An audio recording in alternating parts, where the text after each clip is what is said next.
जय श्री महाकाल आप सभी लोगों को। जैसा कि आप सभी को पता है कि चैत्र नवरात्रि शुरू हो रही है 12 अप्रैल से, और बहुत सारे लोग खास तौर के तंत्र मार्ग से जुड़े हुए या साधना मार्ग से जुड़े हुए उन लोगों के लिए इस नवरात्रि का विशेष महत्व होता है। न केवल चैत्र नवरात्रि, शारदीय नवरात्रि हो गई, या फिर गुप्त नवरात्रि हो गई, या फिर शैव नवरात्रे हो गए जो शिवरात्रि के समय होते हैं।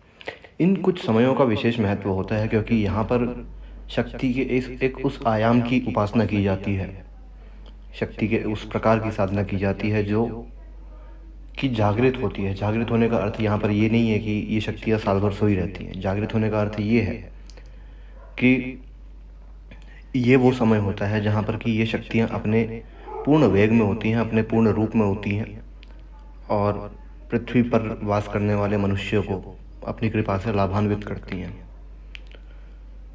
तो ऐसी ही एक साधना मैं इस चैत्र नवरात्रि के लिए आप लोगों को देने जा रहा हूँ। इसमें इसका विधान कुछ इस प्रकार है कि आपको नवरात्रि के 9 दिनों तक अखंड दीपक रख करके 9 मंत्रों का जाप करना है। ठीक है, ये 9 मंत्र आप लोगों को डिस्क्रिप्शन में मिल जाएंगे। आप लोगों को डेली प्रतिदिन एक एक मंत्र का जाप करना है, 11 माला। इस साधना का नाम है 9 मुखी काल का साधना। दक्षिण मार्ग की एक सात्विक और प्रचंड साधना। ये साधना खास तौर पर उन लोगों के लिए है जो जिनका हृदय मजबूत है, या फिर जो लोग पारलौकिक अनुभवों का सामना करने की इच्छा रखते हैं। उन लोगों के लिए ये साधना जो है एक वरदान है, क्योंकि इस साधना का वेग ऐसा है, इन मंत्रों का वेग ऐसा है, इन मंत्रों का चयन इस प्रकार का है कि एक सुप्त पड़े हुए साधक को भी ये भीषण से भीषण अनुभव करवा सकती है। बस बात इतनी सी है कि आप लोगों के अंदर उन अनुभवों का सामना करने की शक्ति होनी चाहिए। मैं आज तक कभी ऐसी कोई साधना नहीं देता जिसमें कि अनुभव हों लोगों को। ख़ास तौर पे क्योंकि मैं जानता हूँ कि लोग अनुभवों को जितने तरीके से देखना चाहते हैं वो उन अनुभवों के लिए उतने तरीके से तैयार नहीं हैं, ना मानसिक रूप से ना शारीरिक रूप से। ये साधनाएं व्यक्ति का जो है अंतर मन दहला सकती है। ये कोई भी वो वैसी साधना नहीं है जैसे कि अगर आप लोगों को ये लग रहा है कि अगर मैं बात कर रहा हूँ कि इसमें साधना में अनुभव ऐसे होंगे, तो आप लोगों को कभी ये गलतफहमी ना हो जाए कि ये कोई तामसिक साधना है या फिर ये कोई निकृष्ट साधना है। ना ये साधना तामसिक है, ना ये साधना निकृष्ट है। बस इसके मंत्रों का चयन इस प्रकार का है, बस इसके जो मंत्र हैं वो उस तरीके के हैं कि वो आप लोगों को अनुभव करवा ही देंगे। कैसे करवाएंगे, क्या अनुभव होंगे, उसके बारे में मैं कुछ नहीं कहूँगा।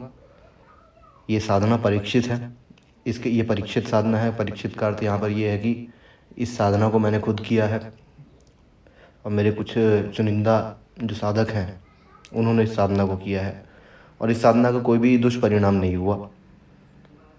कोई भी साधना का ऐसा वो नहीं है कि ऐसा एस्पेक्ट नहीं है कि जिससे कि आप लोगों को डरना चाहिए। ये साधना अगर आपको कोई फ़ायदा नहीं देगी तो नुकसान भी कोई नहीं करेगी, बशर्ते आप लोग किसी भी गलत भावना के साथ में इस साधना को ना करें। यदि आप लोगों की इच्छा ये है कि आप लोग इन मंत्रों के, ये मंत्र भीषण हैं, वो निश्चित रूप से ये मंत्र भीषण हैं, और अगर आप लोग इन मंत्रों की शक्ति से आकर्षित होकर के ये सोचें कि हम लोग इन मंत्रों के द्वारा किसी का अहित कर दें, तो वो संभव नहीं है। आप अपना ही अहित खुद कर लेंगे। तो सबसे पहले मैं बात करता हूँ इन मंत्रों की विधि के बारे में। डिस्क्रिप्शन के अंदर आप लोगों को 9 मंत्र दिए गए हैं। 9 मंत्र यहाँ पे डिस्क्रिप्शन में लिखे हुए हैं। डेली पहले से लेकर के 9वें दिन तक डेली एक एक मंत्र का जाप होगा।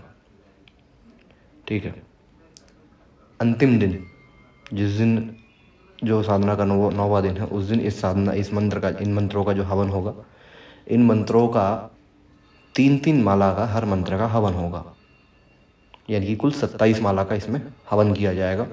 आप अपनी क्षमता के अनुसार ज़्यादा या कम कर सकते हैं। ठीक है, ज़्यादा ही कर सकते हैं, कम तो क्या ही करेंगे, 3 माला से कम तो क्या ही होगा। तो इसके अंदर आप लोगों को पूर्व की तरफ मुख करके लाल वस्त्रों में ये साधना करनी है। घी का दीपक जलेगा। रुद्राक्ष, स्फटिक या फिर कमलगट्टे की माला पे इन मंत्रों का जाप किया जाएगा। रही बात भोग की, तो कोई भी सात्विक भोग आप इसमें दे सकते हैं माता को। यहाँ पर मैं एक और चीज़ है जिसका उल्लेख करना चाहूँगा कि आप इन मंत्रों से किसी भी प्रकार की कोई सिद्धि नहीं मिलेगी, कोई शक्ति नहीं मिलेगी। ये मंत्र केवल माता की प्रसन्नता के लिए हैं। और ये मंत्र, ये 9 के 9 मंत्र केवल एक देवी के हैं, और वो देवी है माता कालका।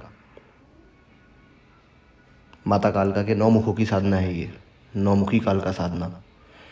इस स्वरूप में माता के 9 मुख हैं, 18 हाथ हैं, 18 पैर हैं। और ये कोई भयानक स्वरूप नहीं है, ये एक सौम्य स्वरूप है, शांत स्वरूप है। इनमें माता के 18 हाथों में केवल और केवल कमल पुष्प है। कोई अस्त्र नहीं है, कोई शस्त्र नहीं है। माता के पैरों के नीचे भगवान शिव नहीं है, उनकी ज़बान जो है वो बाहर नहीं है। ये सौम्य है, ये अत्यंत सौम्य साधना है। लेकिन सौम्य के साथ साथ ये साधना अत्यंत ऊर्जावान, अत्यंत वेगवान और अत्यंत शक्तिशाली साधना है। इस साधना के माध्यम से आप 2 चीज़ें प्राप्त कर सकते हैं। पहला, आपकी कोई भी मनोकामना जो आप पूर्ण करना चाहते हैं इस साधना के माध्यम से, आप इस साधना के संकल्प लेते समय आप लोगों को ये लेना है कि मेरी ये मनोकामना है, मैं अपनी इस मनोकामना की पूर्ति के लिए इस साधना को करने जा रहा हूँ। और दूसरा, आध्यात्मिक उन्नति, यानी कि आप लोग इस साधना के संकल्प में ये बोल सकते हैं कि मुझे कुछ नहीं चाहिए, केवल आप प्रसन्न होइए और अपनी कृपा मुझ पर रखिए, बस। कहने का मतलब है कि इस साधना को करने के 2 तरीके हैं, सकाम भाव से और निष्काम भाव से। चुनना आपको है कि आप क्या करना चाहते हो। कोई शक्ति आपका गुलाम नहीं बनेगी, कोई शक्ति आपको आकर के प्रकट नहीं हो जाएगी, लेकिन ऊर्जा और अनुभव, ये 2 चीज़ें आप निश्चित रूप से इस साधना में महसूस कर पाएंगे। तो